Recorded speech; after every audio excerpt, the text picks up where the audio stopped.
নং চরগাছি ইউনিয়ন কর্তৃক আয়োজিত ৫ নং ওয়ার্ডের মহিলা দলের সম্মেলনে উপস্থিত আজকের সভার সম্মানিত সভাপতি, উপস্থিত সিনিয়র নেতৃবৃন্দ, এই বিশাল এই চরগাছি ইউনিয়নের সবচেয়ে বড় ওয়ার্ড।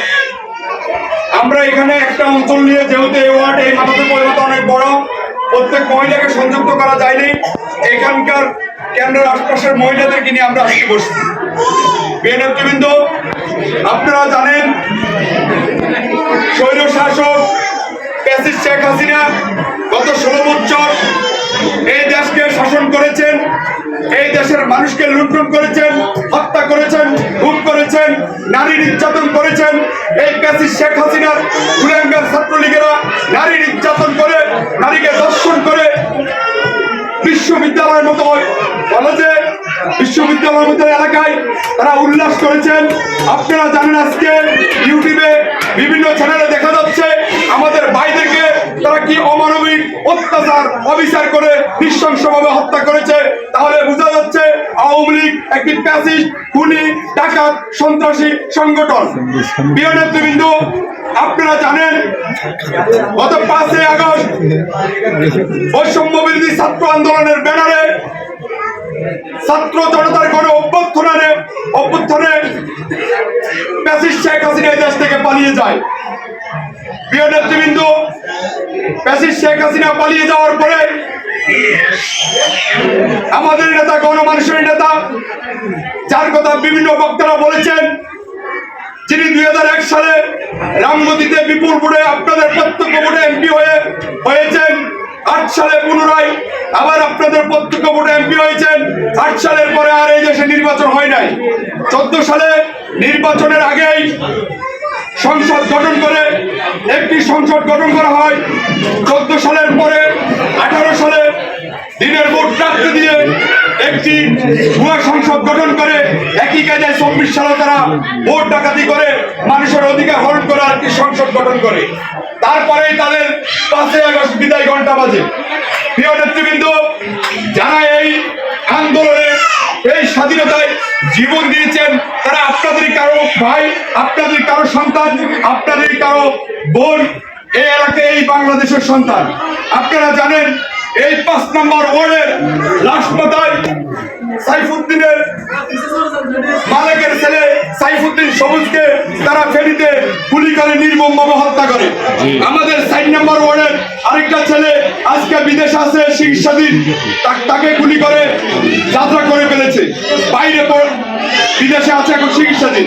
প্রিয় নেতৃবৃন্দ, আমাদের নেতা, গণমানুষের নেতা ইমাম আশরাফ উদ্দিন নিজান, যেহেতু 8 সালের পরে নির্বাচন হয় নাই, উনি এখনো এমপি, আমরা মনে করি এমপি রয়ে গেছেন।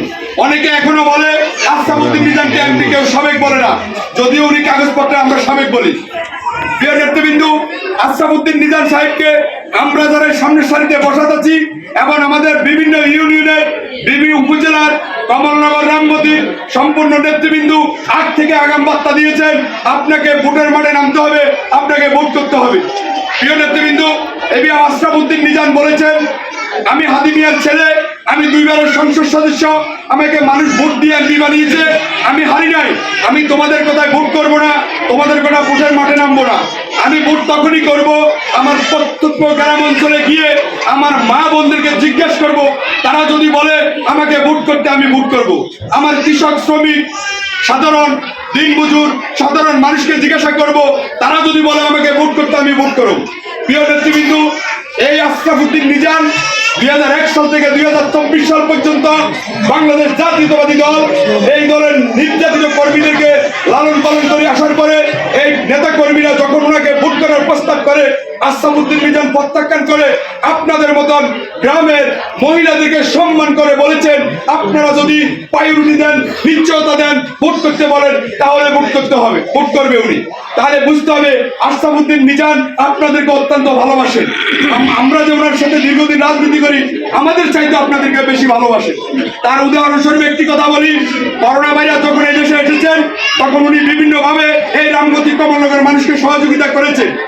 আপনারা এই সরকার পতনের পরে একটা বন্যা হয়েছে, আপনারা জানেন আমাদের পাশের এলাকা আজাদনগর সহ বিভিন্ন এলাকা পানিতে ডুবে দিয়েছে।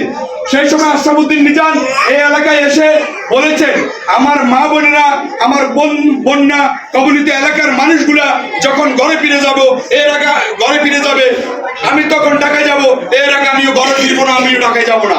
একদম বিশ্বাস করেন, আপনারা ভিডিওটা দেখেন, এখানে যারা ছেলেরা আছো তোমরা তোমাদের মাকে, তোমাদের বোনকে সেই ভিডিও দেখাও। আশরাফুদ্দিন মিজান এক কমর ফানির মধ্যে প্রত্যেকটা সেন্টারে গিয়ে প্রত্যেকটা অসহায় মানুষকে নিজ হাতে খানা দিয়েছেন, বাচ্চাদেরকে কিভাবে আলিঙ্গন করেছেন। উনি কারো ধনী ধনাঢ্য ব্যক্তিদের আশ্রয় প্রশ্ন নিয়ে অনেকে রাজনীতি করে, উনি সেই রাজনীতি করে না, উনি রাজনীতি করে সাধারণ মানুষের কাতারে এসে। প্রিয় নেতৃবৃন্দ, আপনাদেরকে এই কথাগুলো এই জন্য বলছি, আমাদের বাংলাদেশে বেশিরভাগ ভোট মহিলাদের, আর মহিলারা বিভিন্ন সময় ভোট কেন্দ্রে যায় না, ভোট দিতে চায় না, তারা মনে করে ভোট একটা ঝামেলা। মনে রাখতে হবে, আপনারা অতীত জীবনে ভোট দিতে পারেন নাই, বাংলাদেশ স্বাধীনের পরে এটা এমন একটি ভোট হবে যে ভোট, আপনার ভোটটা আপনি দিবেন, অন্য কারো দেওয়ার সুযোগ হবে না, এমন কেউ দেখবে না, আপনি যাকে খুশি তাকে ভোট দিতে পারবেন। সেই দিন আপনাকে ভোট কেন্দ্রে এসে সুশীল সমাজের প্রবক্তা, মামলা হামলা মুক্ত রামগতি যিনি করতে চান, সেই নেতা এবিএম আশরাফুদ্দিন মিজানকে ভোট দিয়ে সংসদে পাঠাতে হবে। প্রিয় মা ও বোনেরা, আশরাফুদ্দিন মিজান কিছুদিন আগে উনি আপনাদের ওয়ার্ডে আসবেন, প্রত্যেকটা ওয়ার্ডে উঠান বৈঠক করবেন, প্রত্যেকটা ইউনিয়নের যত ওয়ার্ড আছে সব ওয়ার্ডে আলাদা আলাদা করবেন, আপনাদের ওয়ার্ডে আসবেন, আপনাদের সবার সাথে কথা বলবেন, কথা বলে আপনাদের থেকে মতামত দিবে। সেদিন উনি হয়তো বলবেন মহিলাদের জন্য কি করবেন, কিন্তু আমরা আগাম বার্তা দিচ্ছি। উনি আগেই বলেছেন, বিভিন্ন প্রোগ্রামে বলেছেন, আমাদের প্রাইভেট মিটিং এ বলেছেন, উনি মহিলাদের অধিকার নিশ্চিত করতে চায়, উনি মহিলাদের অধিকার নিশ্চিত করতে চায়। উনি যদি এমপি হয়, আপনাদের জন্য কুটির শিল্প গ্রহণ করবেন। উনি এমপি হওয়ার পরে আপনাদেরকে বিনা সুদে ঋণ দিবেন, শুধু টাকা ফিরে দিবেন, সেই টাকা দিয়া মহিলারা ঘরে বসে কুটির শিল্প করবেন। তাহলে বুঝতে হবে আশরাফুদ্দিন মিজানের মহিলাদেরকে নিয়ে বিশাল এক পরিকল্পনা রয়েছে। প্রিয় নেতৃবৃন্দ, সেই কথাগুলা আমাদের নেতা, গণমানুষের নেতা এবিএম আশরাফুদ্দিন মিজান যখন এই এলাকায় আসবে, সেদিন আপনাদেরকে কথাগুলো বলতে হবে। কিন্তু আমার মা ও বোনেরা, আপনারা আমরা বিশ্বাস করি মা ও বোনেরা যে কথাগুলো এই মুখ দিয়ে বলে, একবার বললে সেই কথা, সেই জবান তারা ঠিক রাখে, কখনো জবান পাল্টাইতে কেউ পারে না। প্রিয় মা ও বোনেরা, আমার নেতা যেদিন আসবেন, যেদিন এই ওয়ার্ডের নির্দেশনা আসবে আপনাদের মিটিং এ, সেই দিন আপনারা এখানে যারা আছেন আমার মা ও বোনেরা, প্রত্যেকে বিভিন্ন এলাকায় যায়, বিভিন্ন বাড়ি যায়, বিভিন্ন মহল্লায় যায়, প্রত্যেক মা বোনকে নিয়ে এসে মিনিমাম 1000 মহিলা উপস্থিত করে আশরাফুদ্দিন মিজানকে জানান দিতে হবে যে আমরা আপনাকে চাই, আপনাকে এমপি বানাতে চাই, আমরা আপনার সাথে আছি। প্রিয় মা ও বোনেরা, আপনারা কি এবিএম আশরাফুদ্দিন